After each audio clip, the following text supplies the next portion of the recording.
Just shaken so many people. You've got to ask yourself what was possibly going on inside the mind of the accused gunman. Psychologist Dr. Dean Leav is in studio tonight with us. And when you heard the news today, heard what happened overnight, what crossed your mind first? I was very saddened by the situation, and I'm sure the families and the members of those affected by it were also very saddened by what happened as well. And so I couldn't help but just be heartbroken and just grieving myself for the losses and for all the lives who were affected. And so it's just a tragedy. Somebody who is involved in a shooting like this, does it scream to you mental illness or anything significant in his past? I'm not sure if it screams mental illness, but I would have to say that there were probably a series of events leading up to this incident that happened last night. And it seems like, based upon his mom's report, that he was very withdrawn, socially isolated. My guess is one issue that he was probably struggling with is the idea of being accepted or belonging to something, and which in turn would affect his self-esteem. Now, it's interesting.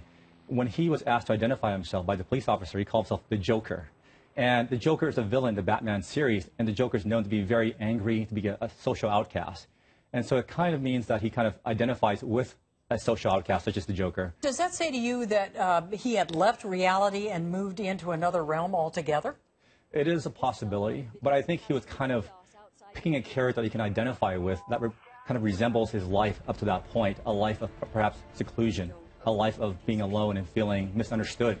But it's interesting. We talked with not only neighbors, but friends, people he went to school with, and they said he was shy, but he was brilliant. You know, that's a far cry from someone who walks in and opens fire on people. Yeah, and you know, it's interesting. We've seen a lot of really brilliant people do a lot of really inappropriate things. I mean, let's consider Columbine, for example, in 1999 when 13 people were murdered. Those kids were supposedly brilliant as well, too. The Virginia Tech shooting in 2007, where 32 people were killed, he was considered really brilliant as well. But in all these cases, I think they were dealing with emotional issues that were not processed or taken care of.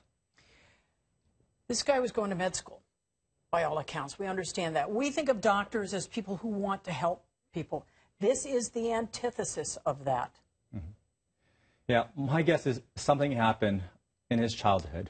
You know, it's interesting. The film that was being displayed was The Dark Knight Rises. And in this film, it's about Batman. But how Batman became Batman was the result of various childhood experiences. For example, Batman witnessed his parents being murdered right in front of him.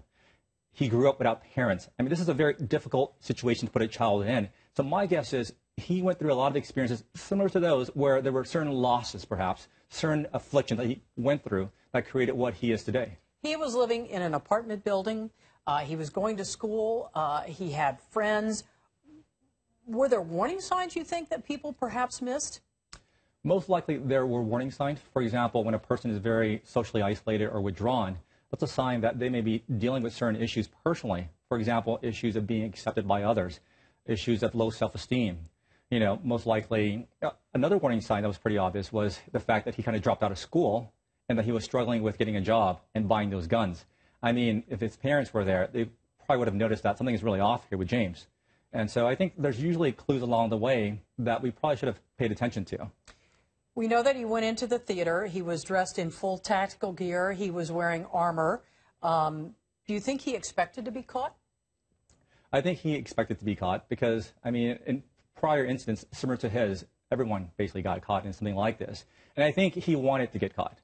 From my perspective, what he was going through and what he was dealing in terms of an emotional level, he wanted to rectify that by creating this, orchestrating this. You know, when you look at the details of this incident, he appeared in the middle of the theater as a center of attention where hundreds of people will be looking at him. You know, for once, perhaps in his life, where he is recognized for something. And he comes in with red hair, supposedly, with a smoke bomb, you know, and, you know, his house is booby-trapped with explosives that will take days to kind of unravel. And this theater is just miles away from Columbine.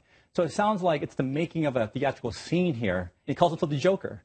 You know, so from my perspective, it seems like he was crying out to our society. He says, look at me, recognize me. Yes, but, you know, to cry out is one thing. To feel isolated is another thing. To go in and open fire on people you don't know, innocent people. There were kids in the theater there. There was a 4-month-old who was wounded or who was injured. That's a huge leap. You know what? There's a lot of questions that we can never answer unless we really speak to him. But my guess is, you know, he's struggling with a lot of emotions that made him feel like he had to do this. You know, that this was the only way to rectify what he was going through.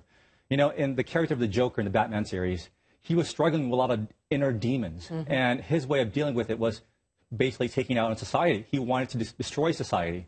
And so in following the same path, I mean, James basically did the same thing. You know, so you think it's very significant that it's not far from Columbine. Littleton was about 20 miles away. And the fact that he stood up in the middle of the theater as the screen was playing behind him, he was the center of attention. Yeah, I think it was very significant. I mean, he's a brilliant guy. You know, something like this was probably planned and thought out for days and months, you know. And so because of that, you have to kind of give meaning to what the details are in this picture. Okay. Thank you so much. We certainly appreciate it.